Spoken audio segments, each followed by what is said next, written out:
I was born on the south side of town. I graduated from Spencer High School, Go Greenways. After that, I went to Fort Valley State University. I stayed there for 4 years, and we found out that my grandfather was diagnosed with colon cancer. By my mom being the only child, I came back home. I came back home to help my mom as well as my grandfather. I did not complete my education at Fort Valley State. I started out at the police department and I rode a beat for about 3 years. What is that? I rode throughout the city. You know, you have a certain area that you are assigned to. Right. I did that for about 3 years. After that, I was promoted to what we call the elite motor squad. Everybody couldn't go to the motor squad. That was, oh, you were special when you went there. Well, to make a long story short, I was the first African-American female to ride a motorcycle, Harley Davidson 1500. I was the first one to ride a motorcycle at the Columbus Police Department. I stayed there as Motor 8 for about 3 years.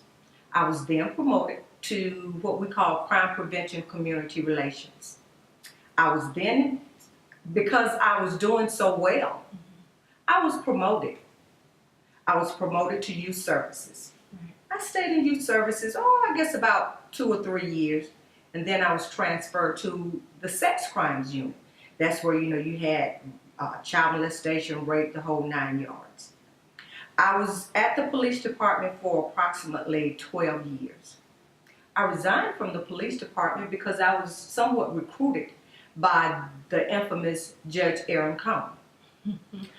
Tell us about your relationship with him. Yes. He was like a father to me. When I started out at the police department and had to go over to juvenile court, to testify or whatever, he always told me that he admired my passion for kids. I was not trying to keep them locked up. I was trying to help them. I stayed with him for about 4 or 5 years. But my passion was really on the institution side. I know that might sound a little different because a lot of people would say, why would you want to go in an institution and be locked up with those kids? Well, I had a key so I could get out. But I went to, it was called the Muscogee Youth Development Center at that time. I went as the juvenile detention counselor. So what I was like the mother to the kids that were locked up. But I was not satisfied with that because I wanted to go all the way to the top to be the director of the Regional Youth Detention Center. I was there, I got promoted as the assistant director, and then they built a new facility, and it was called the Aaron Cohn Regional Youth Detention Center. Judge Cohn wrote a letter to the commissioner in Atlanta, and he stated that he was putting my name in the hat because he would love for Shasta Thomas at that time to be the director of the facility with his name on it. To make a long story short, that did happen. I retired as the director of the Aaron Cohn Regional Youth Detention Center.